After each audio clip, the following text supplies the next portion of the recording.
ఈరోజు కేటీఆర్ గారు స్వయంగా ఇంకొక 15 రోజుల్లో 3 కుట్రలు జరగబోతున్నాయి నిర్దిష్టంగా వారు మాట్లాడడం జరిగింది.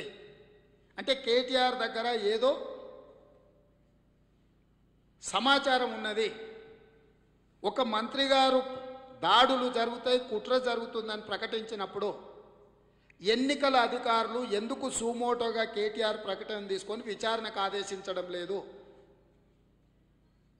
ఈరోజు ఒక మంత్రిగా, ఎన్నికలలో పోటీ చేస్తున్న వ్యక్తిగా ఈ కుట్రలలో భాగస్వాములైన ఈ వ్యక్తుల ప్రకటనను ఎన్నికల సంఘము ఎందుకు కేసుగా నమోదు చేసి ఈ కుట్రల మీద విచారణకు ఆదేశించడం లేదని నేను అడుగుతున్నా. ఎన్నికల ప్రక్రియ మొదలైనప్పటి నుంచి కొత్త ప్రభాకర్ రెడ్డి మీద దాడి కావచ్చు,